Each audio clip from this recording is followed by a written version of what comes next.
சஹா TV எல்லோரும் வாழ்க வளமுடன்னு ரொம்ப வருஷமா பல சிறந்த பேச்சாளர்களை வச்சு இயங்கிட்டு வருது. எல்லோரும் வாழ்க வளமுடன், ஒன்லி அப்லிஃப்டிங்.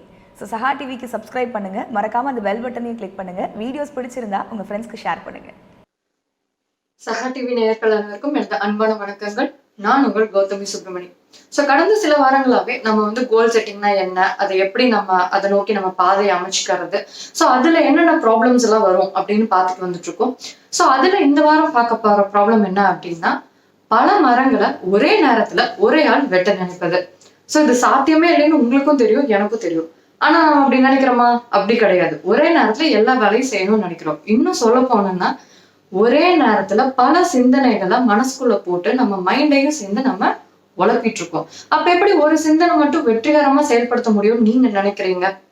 அடி முட்டாள்தனமா இல்ல?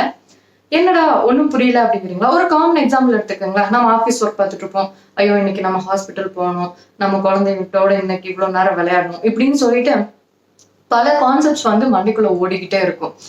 எல்லா வேலையும் நம்ம தான் செய்ய போறோம். அதுக்காக ஒரு வேலையோட இன்னொரு வேலையை நம்ம மிங்கிள் பண்ணணும்னு அவசியம் இல்லை. ஒரு வேலையை முழுசா ஒரு கவனம் செலுத்தி செஞ்சுட்டு அந்த கிடைக்கிற கேப்ல இன்னொரு வேலையை செஞ்சா எஃபெக்டிவா இருக்கும். பொதுவாகவே பொண்ணுங்களுக்கு மல்டி டாஸ்கிங் கெப்பாசிட்டி இருக்கும். ஸோ அவங்க நார்மலாவே இப்ப சமீபத்துல பாத்தீங்கன்னா நிறைய வேலைகளை ஒருங்கிணைஞ்சு செஞ்சுட்டு இருப்பாங்க. ஆனா அப்படி செய்யற பெண்களுக்கு மத்தியில நீங்க ரிசர்ச் எடுத்தா கூட ஒரு வேலையில கிடைக்கிற கேப்ல இன்னொரு வேலையை செய்யறவங்க தான் எஃபெக்டிவா இருப்பாங்களே ஒழிய, ஒரே சமயத்துல ரெண்டு வேலை செய்யறவங்களோட ரிசல்ட்ஸ் அவ்வளவு எஃபெக்டிவா இருக்காது. ஸோ இதை கிளியரா சொல்ல போனோம்னா, நம்மளுக்கு எல்லாம் தெரிஞ்ச களம் சமையல் தான். ஆண் பெண் இருவருக்கும் பொதுவான மற்றும் பரிச்சயமான களம். அதுல ஒரு கான்செப்ட் பால் காய வைக்கிறது நம்ம எடுத்துக்கலாம். இப்ப பால் காய வைக்கிறதுக்கு மேக்சிமம் ஒரு 10 minutes எடுக்குமா?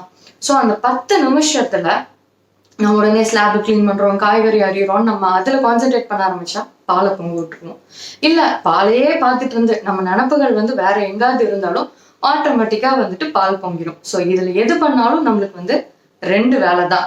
ஸோ முடிஞ்ச அளவுக்கு ஃபர்ஸ்ட் ஏதோ ஒரு வேலையில ஃபோக்கஸ்டா இருக்கணும். இனிஷியல் ஸ்டேஜஸ்ல நம்ம வளர்ந்து வர ஸ்டேஜஸ்ல நம்ம கோலை நோக்கி நம்ம போகிற ஸ்டேஜஸ்ல மல்டி டாஸ்கிங் அப்படிங்கிறத நம்ம முற்றிலுமே அவாய்ட் பண்ணணும்.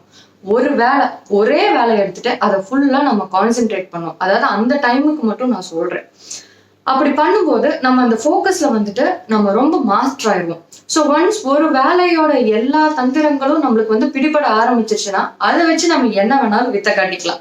அதுக்கப்புறம் நம்மளுக்கு மல்டி டாஸ்கிங்லாம் ஒரு தூசு. இப்ப சில பேர் கேட்பாங்க, இப்ப பெரிய பெரிய பிசினஸ் பீப்புள்லாம் 4-5 பிசினஸ் பண்றாங்க, அப்ப எந்நேரமும் அந்த 4-5 பிசினஸ் பத்தி தான் நினைச்சிட்டு இருப்பாங்க அப்படின்னு கேட்டா, அப்ப நீங்க கண்டிப்பா அவங்களோட லைஃப் ஹிஸ்டரியை ஒழுங்கா படிக்கலன்னு தான் அர்த்தம். அவங்க 4-5 பிசினஸ் பண்ணாலுமே ஒரு சமயத்துல ஒரு பிசினஸோட ஒரு ப்ரியாரிட்டி ப்ராஜெக்ட்ல தான் அவங்க கான்சென்ட்ரேஷன் இருக்கும். அதை சக்சஸ்ஃபுல்லா முடிச்சதுக்கு அப்புறம் தான் அடுத்த ப்ராஜெக்ட் அது எந்த பிசினஸ்லயா இருந்தாலும் அவங்க கவனிக்க போவாங்க. இயல்பாவே கீழே இருந்து மேல வரும்போது அவங்களுக்கு அந்த ஒருமுகத்தன்மை, அதாவது ஃபோக்கஸ்ட் கான்சென்ட்ரேஷன் அப்படிங்கிறது இயல்பாவே அதுல மாஸ்டர்ஸ் ஆயிருப்பாங்க. இது தெரியாம இனிஷியல் ஸ்டேஜஸ்லயே நான் இந்த பிசினஸ் செய்ய போறேன் அந்த பிசினஸ் செய்ய போறேன்னு 2-3ல கால் பதிக்கிறவங்க கண்டிப்பா பாதியிலேயே இழுத்து மூடிடுவாங்க. ஸோ ஒரு காலத்துல அவங்களுக்கு அந்த ஃபோக்கஸ் பிடிப்படும். அப்ப காலம் தானாவே அவங்க முன்னாடி அந்த ஆப்பர்ச்சுனிட்டியை கொண்டு நிறுத்தும். அப்ப அவங்க அதை யூட்டிலைஸ் பண்ண ஆரம்பிச்சிடலாம். இப்ப நீங்க கேட்கலாம், சரி நான் ரொம்ப ஃபோக்கஸ்டா இருக்கிற மாதிரி தான் இருக்கு, ஆனா எங்க லேக் ஆகுறேன்னே தெரியலையே அப்படின்னு கேட்கறவங்களுக்கு ஒரு சின்ன சொல்யூஷன். ஒரு அமைதியான இடத்துல போய் உட்காந்துக்குங்க. உங்களுக்கு பிடிச்ச பேச்சாளரோட பேச்சோ இல்ல ஒரு பாடல் வரிகள் ரொம்ப ஈர்க்கப்பட்டு ஒரு பாட்டு உங்களுக்கு பிடிச்சிருக்கும். ஸோ அந்த பாட்டை எடுத்துட்டு போய் ஆன் பண்ணி ஒரு அமைதியான இடத்துல உட்காருங்க. அப்படி உட்காரும் போது அடுத்த 60 வினாடிகள்ல ஒரு அலாரம் வச்சுக்கோங்க.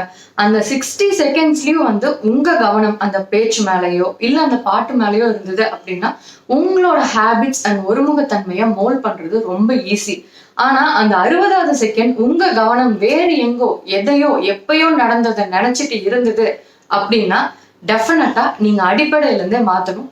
இந்த டெஸ்ட்டை நீங்க பாஸ் பண்ணியே ஆகணும். ஸோ ஒன்ஸ் இந்த டெஸ்ட்டை நீங்க பாஸ் பண்ணதுக்கு அப்புறம் தான் அடுத்த கட்ட ஃபோக்கஸ்க்கு நீங்க போக முடியும். சரி, இப்ப நான் அந்த டெஸ்ட்டை பாஸ் பண்ணிட்டேன், இப்ப எப்படி நான் ஃபோக்கஸ்குள்ள போகணும் அப்படின்னா இதுக்கு நீங்க மைண்டை ப்ராக்டிஸ் பண்ணும். ஸோ பொதுவாகவே ஃபோக்கஸ் கான்சென்ட்ரேஷன் அப்படின்னு சொன்னா எல்லாரும் காமனா கொடுக்கறது என்னன்னா மெடிடேஷன், பிரீதிங் எக்ஸசைஸ் இதெல்லாம் சொல்லுவாங்க. பட் இது எல்லாருக்கும் எஃபெக்டிவா பிடிப்படுமா? எல்லாரும் கத்துக்கிட்ட மாதிரியே ஒழுங்கா செய்வாங்களான்னா கண்டிப்பா கிடையாது. அப்போ பல வேலைகள்ல ஆய்வு நடத்தினாங்க. எந்த வேலை கான்சென்ட்ரேஷனுக்கு பெஸ்ட் அப்படின்னு பார்க்கும்போது கார்டனிங் ஒர்க் இல்லைன்னா அக்ரிகல்ச்சர் தான் வந்து ஃபர்ஸ்ட் நிக்குது. ஸோ அக்ரிகல்ச்சர் எல்லாத்துக்கும் இப்ப சாத்தியப்படாது. நம்ம வந்து கார்டனிங், ஹோம் கார்டனிங் கூட எடுத்துக்கலாம். அது வந்து ஒரு செடியை நட்டு வைக்கிறதா இருக்கலாம், பராமரிக்கிறதா இருக்கலாம், இல்ல உரம் தயாரிக்கிறதா இருக்கலாம், இல்லைன்னா கடைசியில அறுவடை செய்யறதா கூட இருக்கலாம், இல்ல சின்னதா தண்ணி ஊத்துறதா கூட இருக்கலாம். ஸோ எதா வேணா இருக்கலாம்.